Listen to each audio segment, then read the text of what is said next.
आपको सुजान भगत की कहानी सुनाऊंगी जो मुंशी प्रेमचंद द्वारा लिखी गई है। कहानी सुनने से पहले सब्सक्राइब अवश्य करें। सुजान नामक एक किसान था। वह काफ़ी मेहनती था। उसकी फसल बहुत अच्छी हुआ करती थी। एक बार उसने अपने खेतों में ईख की खेती की। फसल बहुत अच्छा हुआ और बाजार में गुड़ की कीमत भी बढ़ी हुई थी।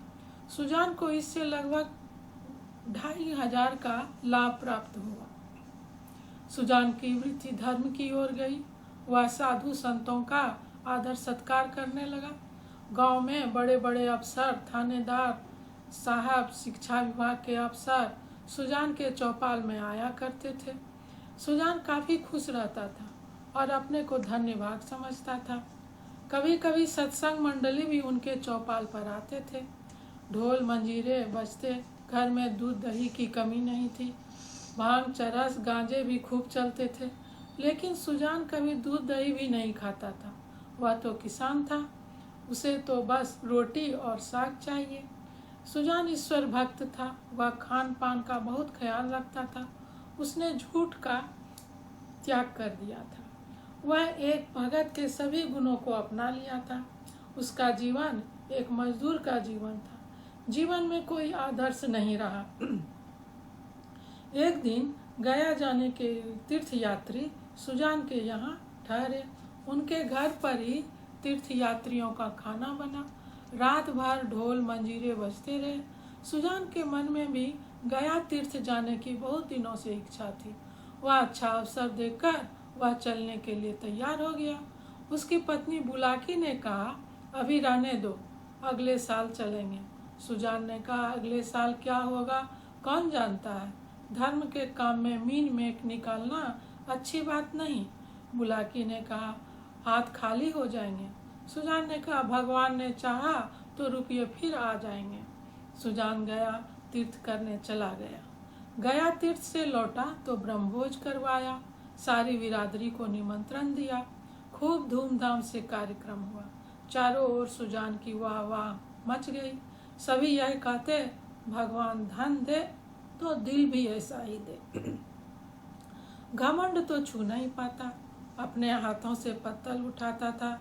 सुजान के पिताजी काफ़ी गरीब थे, लेकिन सुजान के मेहनत से काफ़ी धन हो गया। लक्ष्मी जी उनके घर में विराजमान हो गई। एक दुराचारी व्यक्ति ने कहा, लगता है सुजान को कोई गड़ा धन प्राप्त हो गया है। दूसरे सज्जन व्यक्ति ने कहा, तुम्हारे ही बाप दादा की गड़े धन प्राप्त कर लिया है। और चारों ओर से उस पर गालियों की बौछारें पड़ने लगी। अरे भैया, ये धर्म की कमाई है। तुम भी तो छाती फाड़कर मेहनत करते हो, लेकिन इस तरह की फसल क्यों नहीं उगती है। भगवान आदमी का दिल देखते हैं। जो खर्च करता है उसी को देते हैं। सुजान का दिल भगत जैसा हो गया है। उसका आचार विचार व्यवहार सभी भगत जैसा है। वह दूसरों को दिए बिना कुछ नहीं खाता था। वह रोज स्नान करता। पर्व त्योहार के दिन गंगा स्नान करने अवश्य जाता। पूजा अर्चना भजन उनके घर में रोज होता। अब उनके मन में अच्छे विचार का उदय हो गया था। जड़ गद से निकलकर चेतन मन में प्रवेश कर गया था। उसने लेन देन लेना शुरू किया था, लेकिन अब उसे ब्याज लेने की में आत्मग्लानि होने लगी थी। गाय का दूध निकालते समय भी उसे बछड़ों का ध्यान बना रहता था। बछड़ा कहीं भूखा न रह जाए, जिससे उसका मन दुखी होगा। सुजान गांव का मुखिया था। तीर्थ जाने से पहले वे कितनों का मामला झूठी गवाह पर भी निपटा दिया था। दोनों लड़के या स्वयं बुलाकी मामला तय कर लिया करती थी।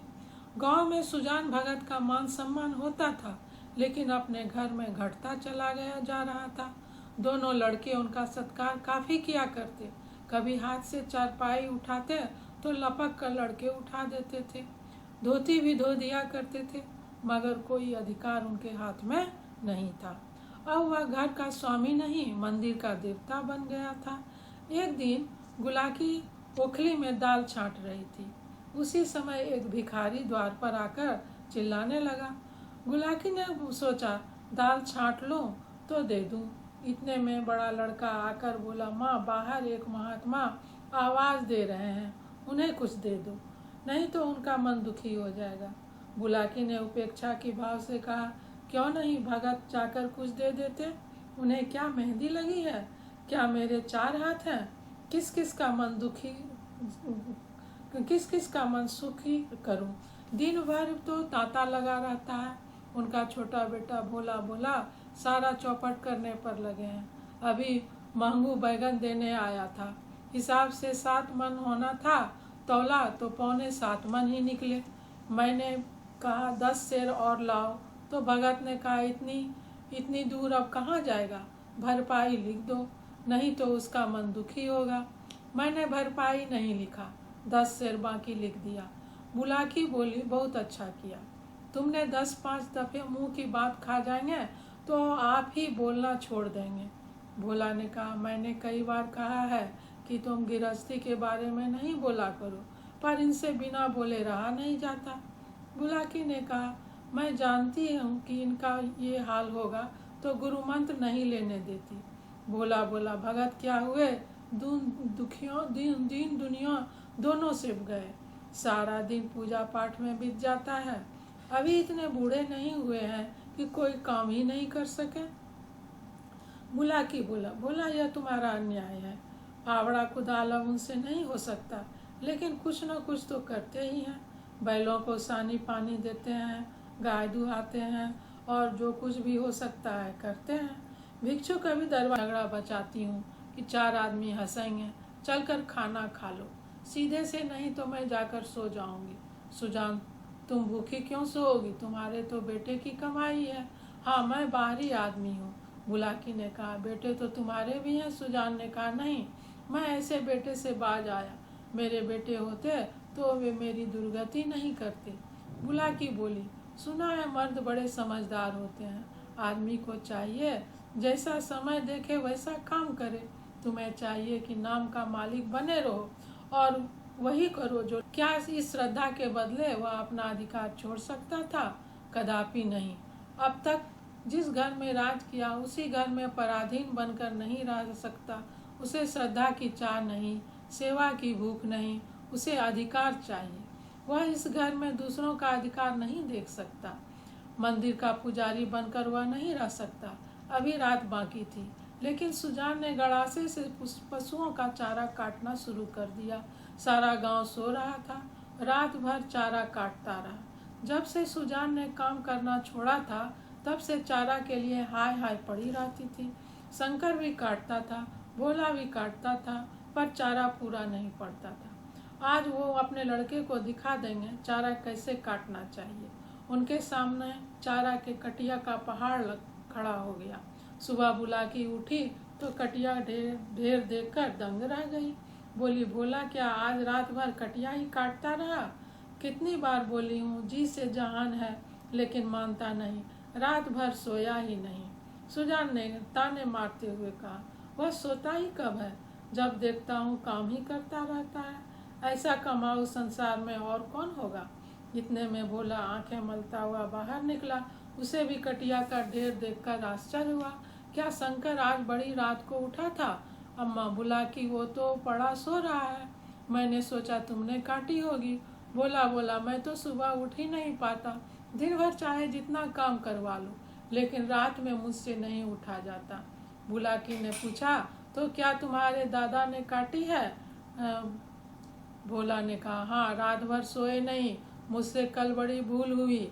अरे वे तो हल लेकर जा रहे हैं, जाने दो, पर जान देने पर उतारू हो गए हैं। क्या? बुलाकी बोली, क्रोध ही तो सदा के हैं, अब किसी के सुनेंगे थोड़े। भोला ने कहा, शंकर को जगा दो, जल्दी मुंह हाथ धोकर हल लेकर जाता हूँ। तब तक भोला हल लेकर पहुंचा। तब तक सुजान आधा खेत जोत चुके थे। भोला चुपके से काम करना शुरू कर दिया। सुजान से कुछ बोलने की उसे हिम्मत नहीं पड़ी। दोपहर का समय, सभी किसान हल रखकर आराम करने लगे, लेकिन सुजान अपने काम में मगन रहा। भोला थक गया था, बार बार उसकी इच्छा हो रही थी बैलों को हल, कथनी सुख मिल रहा था। बहुत दिनों बाद उसे आज ये आनंद प्राप्त हुआ था। बैलों की आंखों में कृतज्ञता भरी हुई थी। मानो वे कह रहे थे, हम तुम्हारे साथ रात दिन काम करने के लिए तैयार हैं। अन्य कृषकों की भांति भोला अपनी कमर सीधी कर रहा था कि सुजान ने फिर हल उठाया और खेत की ओर चल दिया। दोनों बैल उमंग से दौड़े चले जा रहे थे, मानो उन्हें खेत जल्दी पहुंचनी है। भोला मड़ैया में लेटे लेटे पिता को हल ले जाते देखा, पर उठ न सका। उसकी हिम्मत छूट गई। उसने कभी इतना परिश्रम नहीं किया था। उसे तो बनी बनाई गृहस्थी मिल गई थी। वह तो गृहस्वामी बनने का इच्छुक भी नहीं था। जवान आदमी को अनेकों काम होते हैं। हंसने बोलने के लिए, गाने बजाने के लिए तो कुछ समय चाहिए। पड़ोस के गांव में दंगल नौटंकी हो रही थी। किसी गांव में बारात आई थी, नाच गाना हो रहा था। जवान आदमी इसका आनंद लेने तो जाएगा ही। वृद्धजनों के लिए ये बाधाएं नहीं थी। उन्हें न नाचने गाने से मतलब, न खेल कसरत से मतलब, केवल अपने काम से काम है। बुलाकी ने कहा, भोला तुम्हारे दादा हल लेकर गए। भोला ने कहा, जाने दो अम्मा, मुझसे ये नहीं होगा। सुजान के इस नए उमंग से गांव में चर्चा होने लगी। सभी कहने लगे, निकल गई सारी भक्ति, माया में फंसा है। मगर सुजान के खेत की फसल इस बार सोना उगलने लगी। जिस खेत में 5 मन अनाज होता था, अब की 10 मन हुआ। फागुन का महीना था। खेत खलियान अनाज से भरा पड़ा था। यही समय जब कृषकों को अपना जीवन सफल महसूस होता है, जब गर्व से उसका हृदय उछलने लगता है। सुजान टोकरे में अनाज देते थे और दोनों लड़के अनाज घर में रख आते थे। इतने ही में भिक्षुक सुजान के पास आ गए। उसमें से वह भिक्षुक भी था जिसे सुजान ने अभी जाओ बाबा कहा था। सुजान ने उसे पहचानते हुए पूछा, कहो कहाँ कहाँ से आ रहे हो? भिक्षुक ने कहा, कहीं नहीं गया, पहले तुम्हारे यहाँ ही आया हूँ। अच्छा, तुम्हारे सामने यह अनाज का ढेर है, जितना चाहो अनाज उठा लो। भिक्षु ने ढेर को देखते हुए कहा, जितना हाथ से उठा दोगे उतना ही लूँगा। सुजान ने कहा, तुमसे जितना उठ सके उठा लो। भिक्षुक के पास एक चादर थी, उसमें 10 सेर अनाज लिया और उठाने लगा। संकोच के मारे उसे और अधिक भरने का साहस नहीं हुआ। सुजान उनके मन के भाव देखते हुए बोले, बस इतना तो एक बच्चा भी उठा ले जाएगा। भिक्षुक बोला कि और देखते हुए कहा, मेरे लिए इतना ही बहुत है। सुजान ने कहा, तुम सकुचाते हो, अभी और भरो। उसमें एक पसेरी और भरा और सकुचाते हुए उनकी ओर देखने लगा। सुजान ने कहा, भोला की ओर क्या देखते हो, मैं जो कह रहा हूँ वो करो। भिक्षुक डर रहा था कि अनाज भर लिया और भोला ने उठाने नहीं दिया तो कितनी बेइज्जती हो जाएगी और खड़े भिक्षुक हम पर हंसेंगे। सभी कहेंगे भिक्षुक कितना लोभी है। यह सोचकर भिक्षुक को और अनाज लेने की हिम्मत नहीं पड़ी। तब सुजान भिक्षुक की चादर लेकर उसमें अनाज भरे और गठरी बांध लिया और बोले, इसे उठा ले जाओ। साधु संत आदर सम्मान खोजते हैं। भिक्षुक ने कहा, बाबा इतना तो मुझसे उठ न सकेगा। सुजान ने कहा, इतना तो उठ जाएगा, बहुत होगा तो मन भर होगा। जोर तो लगाओ, देखो उठा सकते हो या नहीं। भिक्षुक ने आजमा कर देखा, गठरी जगह से हिली भी नहीं। बोला, बाबा मुझसे नहीं उठ सकेगी। सुजान, अच्छा बताओ किस गांव में रहते हो? भिक्षुक, बहुत दूर है बाबा, अमोला गांव है का नाम सुना होगा।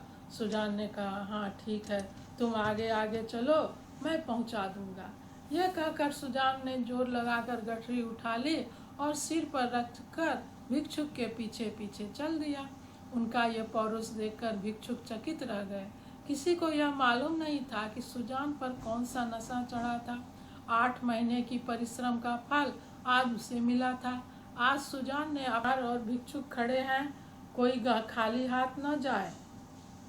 भोला सिर झुकाए खड़ा था, उसे कुछ बोलने का हौसला न रहा। वृद्ध पिता ने उसे परास्त कर दिया।